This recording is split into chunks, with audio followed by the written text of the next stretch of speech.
All right, welcome. Today we're talking about media principles. So, first step in this is the why. Yeah.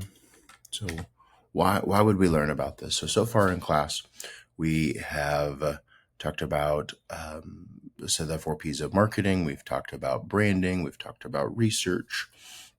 And then we went into segmentation, targeting, and positioning, and then brand content creation.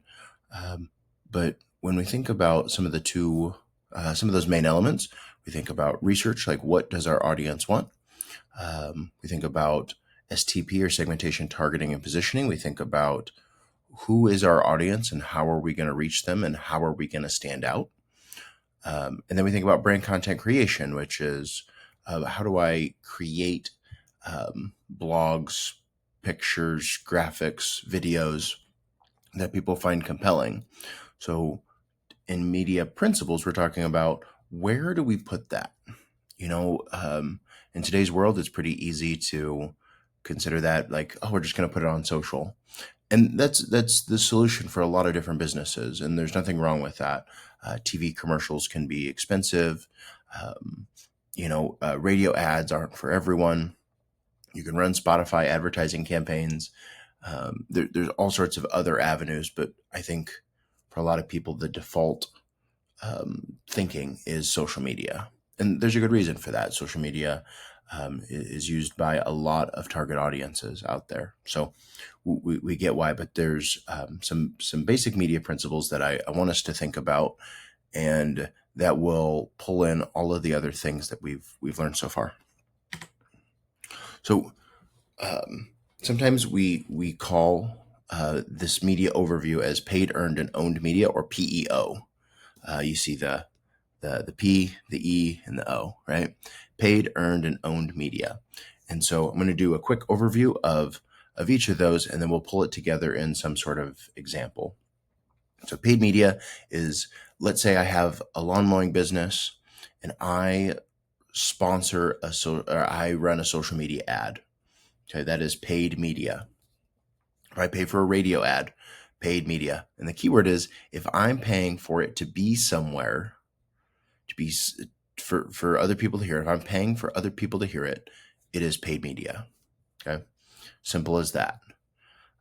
Earned media is, let's say I have a lawn mowing business and other people start writing on their social media about how great it is. That's earned media.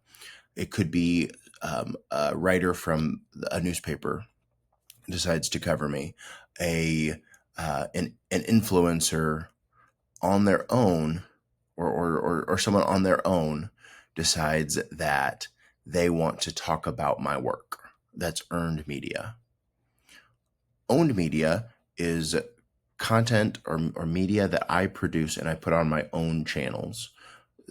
So it doesn't cost me anything to put it there necessarily, but I own that. So it isn't, I can put it to my Facebook, my Instagram. I can put it on my website. It doesn't cost me anything. So that is owned media. Okay? And so like individually, these are all great tools, right? Great strategies to kind of use. Realistically, owned media is great because you control it all, right? That is really important in business. You want to control the message. Paid media is also really cool because you tend to get to control that too, right? You don't always get to control the length of a radio ad necessarily, or you might not get to control everything that you want to about a social media ad. But realistically, you tend to get to choose the content that goes in those, right? And so you get to control that too.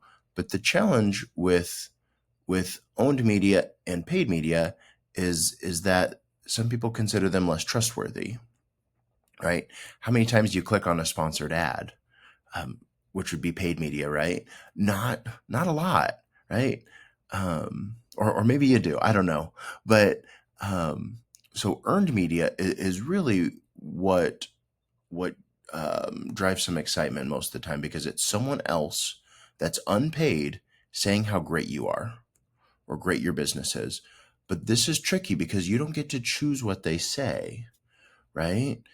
If someone comes in and says, "Oh man, I love Nick's lawn mowing service, but I wish his price weren't so high," right? That's an honest review. They're sharing how much they like the service, but it also might scare some people off when they say the price is too high.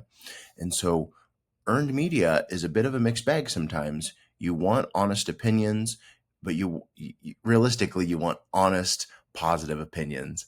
And sometimes earned media doesn't always uh, get there for you, right? So that can be really tricky. But together, when we think about how businesses work, they tend to use a combination of these things, right? They might pay for a radio spot or some sort of ad at some point in time. Realistically, they're going to rely a lot on earned media from people saying good things. That's what the a goal will be. And then generally, they're using their social media channels to pump out information, and they hope that people share it. Now, it's important to note that um, one single piece of content can be owned, paid, and earned media. So let's say I create a piece of content on my Instagram page, right? Um, and someone shares it to their Instagram story. That owned media now becomes earned media because someone shared it, right? But let's say that post is doing so well. People are really engaging with it. They're commenting on it. That's really positive. One way to kind of continue that momentum is just to like sponsor that post or make it into an ad. And there's some pretty quick ways to do that. And so once you kind of start paying for that post to appear in people's feeds, then it becomes paid media. And so you can see how this web can be pretty complicated pretty quick.